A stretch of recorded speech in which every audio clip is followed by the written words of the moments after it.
Hello, this is Deborah Cohen, a story and a song wishing you all a happy new year.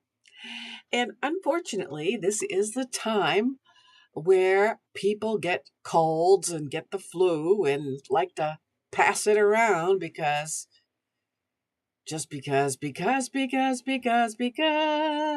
whatever because. But so anyway, somebody sneezed on me and oh, Eva boy, and I'm overcoming a horrible bout with chills and all that happy stuff. So I thought I need to boost my antioxidants. And I started thinking about, let's see, what do I have on the shelf? Antioxidants. And then I remembered I had a bag of hibiscus flowers, and it's been years since I've made carcaday, Egyptian tea, and it's loaded with antioxidants. So I thought I would talk a little bit about it and give you the recipe at the end of the talk in case you're interested in drinking Egyptian hibiscus tea loaded with antioxidants.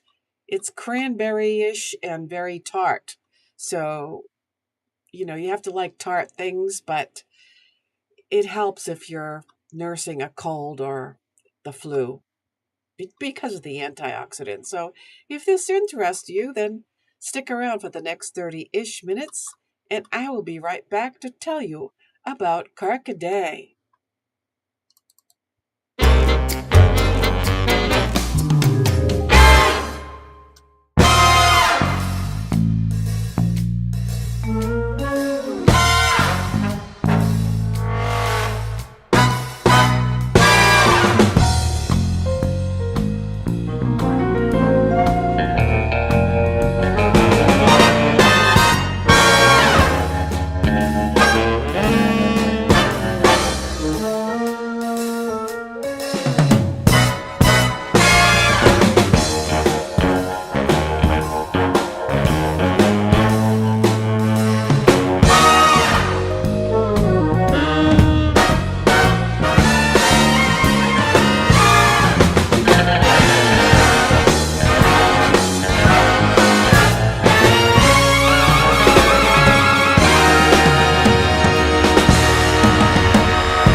And this is Deborah Cohen Music and Books.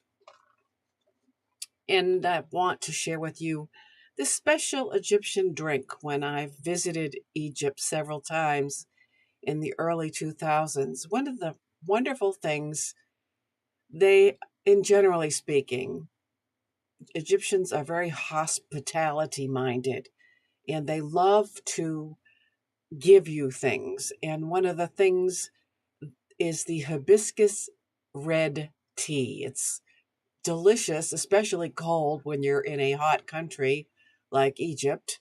And it's always stuck with me. And I was so impressed with the whole experience that of course, I had to buy a bag of hibiscus leaves and make the tea at home.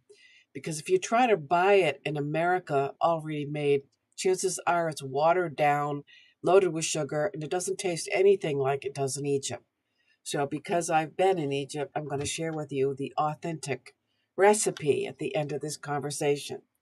So, let's talk about hibiscus tea.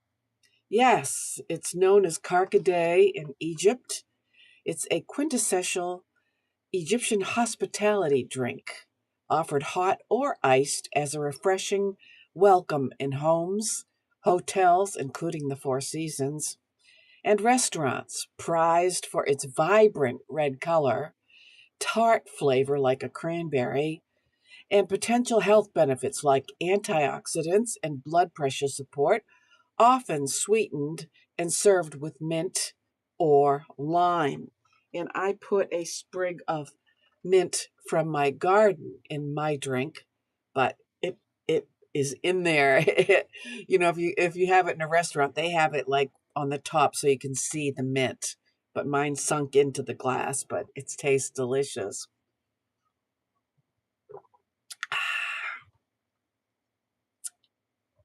Okay.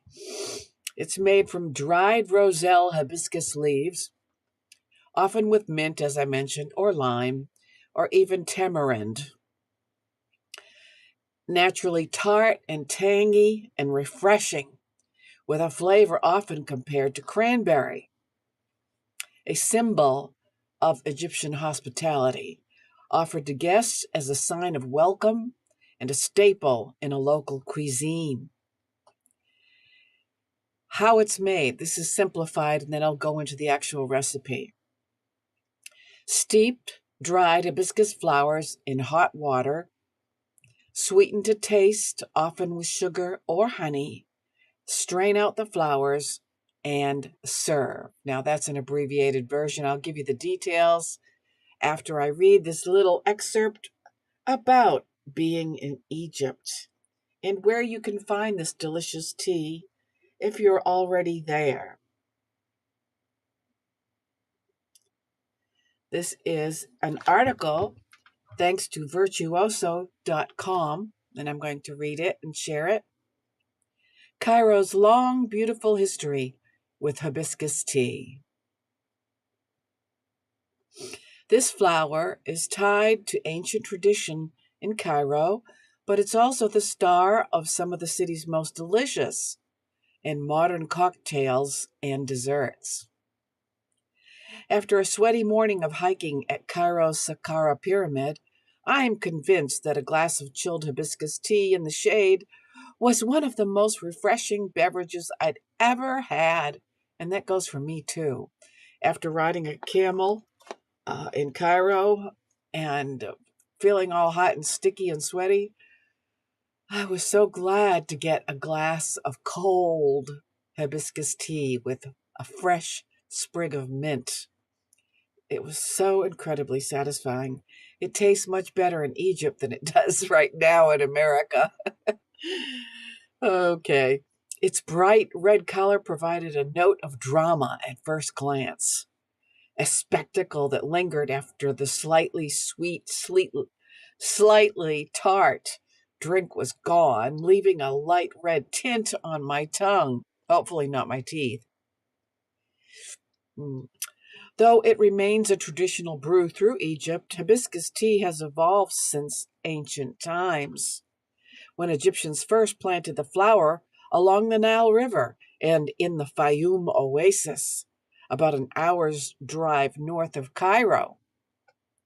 Ancient Egyptians believed that red hibiscus tea inspired lustful acts in women, so they forbade them to drink it.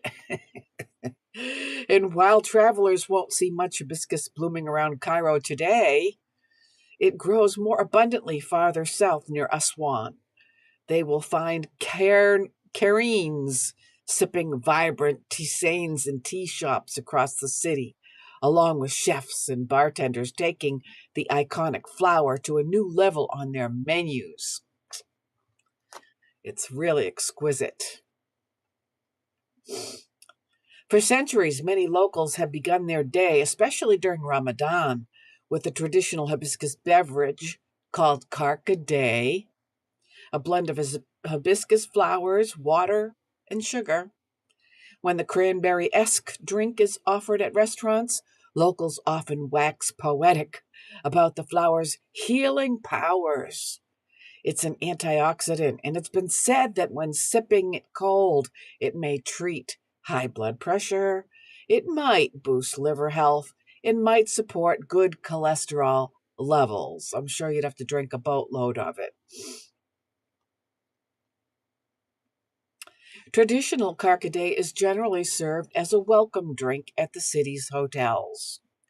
Available hot or iced at most Egyptian restaurants, and is a favorite of the tea vendors lined up along Cairo's 15th May Bridge. I would recommend cold. It's even more tart when it's hot.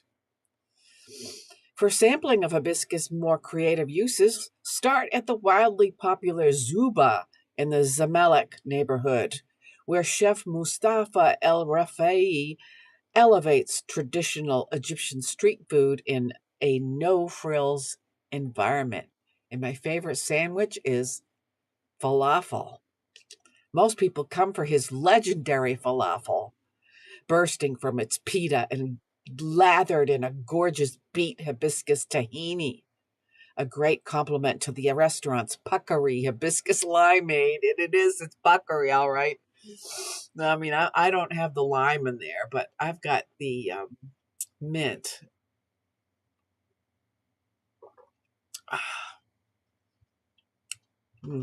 Lip smacking, puckering good.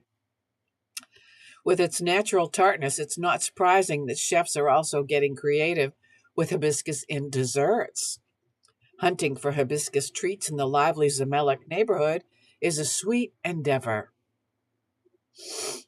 Start at Gelato Mio, home to a well-balanced Carcadet gelato that has locals lining up on warm nights. For Egyptian street food, the team at Cairo Kitchen, a spot known for their street food, has been experimenting with Carcadet jelly atop mahalabia, a traditional Middle Eastern milk pudding. And farther afield in Levin Square, it's S-U-S-S, pastry serves tre leche or leche cake drenched in a tangy hibiscus sauce. I'm getting all puckered up with this tea, trying to read these words. Oy vavoy. Okay. Bartenders are getting into hibiscus too. At Shinko, a sleek cocktail bar in New Cairo's Swan Lake development, travelers enjoy drinks such as the Cairo Half Flip, which is young whiskey with fermented hibiscus, in a candlelit environment that feels like it could be anywhere in Amsterdam or Manhattan. Across town, the cocktail to order at Saatchi's Park Street's rooftop bar is the Heliopolitan, an Egyptian take on a cosmopolitan made with hibiscus kombucha. Okay, a proper Egyptian introduction to hibiscus is easy to bring home too. That's what I did. Pick up dried hibiscus flowers in central Cairo's el-Khalili marketplace. That's where I got mine. After exploring the souk, rejuvenate with a cup of Carcadet at the nearby Naguib Mahfouz Cafe, a tribute to Egypt's Nobel Prize-winning novelist. Then gear up for your next delicious adventure. Okay, so do I have you wanting Carcadet yet? I hope so. So after this brief message, I'm going to share with you the recipe. So I'll be right back.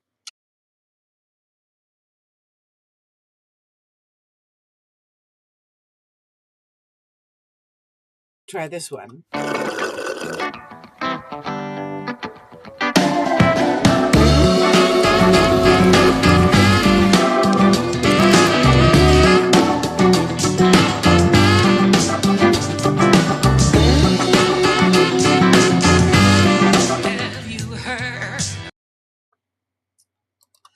All right, here I am again, Deborah Cohen, and I'm talking about this Egyptian drink, Carcadet in Arabic. It's a hibiscus tea. It's got a lot of antioxidants in it, which I am drinking now to overcome a cold from somebody coughing on me in a public place, which there's a lot of Americans in this country that are not considerate of other people. They come to meetings sick and cough and sneeze, and I don't know why people do that, but wear a mask, okay? I mean, that would be like the ultimate consideration, to keep your cooties to yourself. All right, so let's get on with talking about the ingredients for hibiscus iced tea, garnished with mint. Get out your trusty pen and write down the recipe, unless you have a wonderful memory. All right, you need to have, let's see what the ingredients tell me here. Starting out with 10 cups of water and 1 cup of Carcadet flowers, which you can see in the picture right here. Get my finger to point there. That's a picture I took yesterday making this, of dried hibiscus leaf flowers. plus a half a cup of sugar. Note, if you prefer it sweeter, try 3/4 cups, but I would start with a half and add more to taste. Excuse me. The equipment you'll need is a large pot, a large pitcher. Make it glass, because if you use this tea and you put it in anything plastic, it'll color everything, that including your countertop. So you got to wipe it up right away. It's like a dye. It stains everything. Okay, get a measuring cup, fine mesh strainer. I would also recommend, because there's little pieces in the tea, using cheesecloth. So I lined the strainer with cheesecloth so I don't get any sticks in my drink. And then a long spoon. So, like I said, bring 10 cups of water to a boil in your large pot, and take your measuring cup full of hibiscus leaves once the water boils, and pour the leaves into the boiling water and boil it for just 2 to 3 minutes. I boil it covered to get more of the flavor in the water. After 2 to 3 minutes, you're going to turn off the heat and move the pot off the burner, covered, and let it sit there for 15 minutes. If you let it sit longer than 15 minutes, it's going to be even more tart. So the first time you try it, I'd say 15 minutes is plenty. All right, after 15 minutes of steeping, then you're going to carefully pour the tea through the fine mesh and cheesecloth into your strainer, which goes into a glass bowl or container. Make sure it's glass. If your dried hibiscus is very fine, you may want to line the mesh strainer with cheesecloth. Yeah, that's what I did, because I had pieces in it without the cheesecloth. Okay?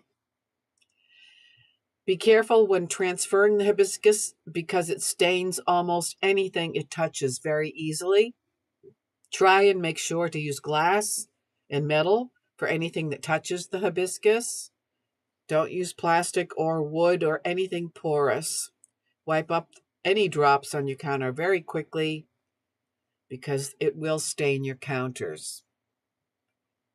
Then, once you've strained it all, pour half a cup of sugar into the liquid using a long spoon or ladle.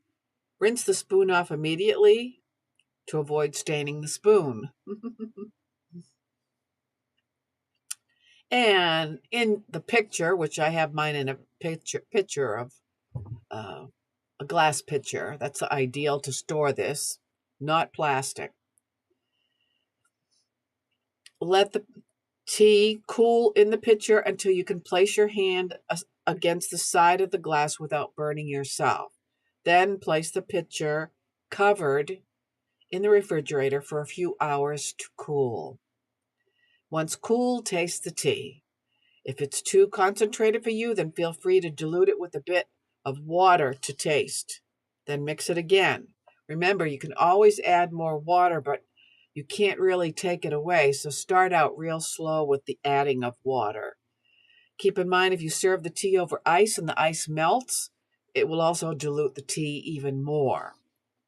Serve plain in a glass over ice and garnish with fresh mint leaves for a mild, refreshing, accentuating flavor. And I'll show you this picture, see if you can get it. It's really, I can't get my camera to focus, but yes, there it is. So there you have it, Carcaday tea. Enjoy it as we endure the winter months of people with their germs. Yeah, you guessed it, I'm a germaphobe, right? I'm like, so, I used to be a school teacher, and the Center for Disease Control gave or give teachers, if you ask, free posters in Spanish and English for this country, predominantly. And, it shows cubrete el toser. So what does that mean? It means when you sneeze, people, don't sneeze into your hand, and then you're going to extend your hand to shake somebody. Everything you touch, you're spreading your germs. Don't do that. According to the Center for Disease Control, you sneeze into your upper garment and have a tissue handy, or sneeze into a tissue. But how many can grab a tissue when you're ready to sneeze? You're scurrying for a tissue and they're like spraying it all over everybody. Please don't do that. Please be considerate of other people. We don't want to be sick. If you're sick, you should stay home. But if you can't, because I understand, sometimes if you're the only breadwinner, you got to go in. Man yourself up or woman yourself up with lots of tissues, lots of lozenges, and sneeze, cubrete ultose. Sneeze into your upper arm, please, and be considerate for those around you so you don't make them sick. Drink lots of Carcaday, and I hope that this helps a little bit. It just really annoys me when I see people sneezing and they just chew. I'm like, no, not in your hand. Then you want to shake my hand. Oh my, boy, get away from me. Where did you learn germ control? Okay, never mind. All right, so let's I got a new memoir coming out here, January 9th, and it's about my life as a new wave rock and roll chick in Boston in the 80s, and how I took a lot of detours through life, and I share it with people to learn about this new term for people like me that are wired differently. They're called neurodivergent personalities. Now, the term was not familiar in the psych world in the 60s, but it's quite revelatory to understand yourself from that perspective. So I dedicate in my memoir a chapter specifically to what a neurodivergent personality is and how to treat them, because a lot of times being misunderstood, you get abused for being different. And that's been a common thread all throughout my life. And it's unfortunate because people are unaware of what a neurodivergent personality is. So my book will tell you. Here's the ad. I hope you will get the book. You may be able to find it now, some places as an ebook, and learn about people that are wired differently than you. If you grew up when TVs first filled our living rooms, when the world began to change, this story starts right where you did. In a lavender bedroom, singing Beatles and Olivia Newton-John, a young girl dreamed her way out of chaos.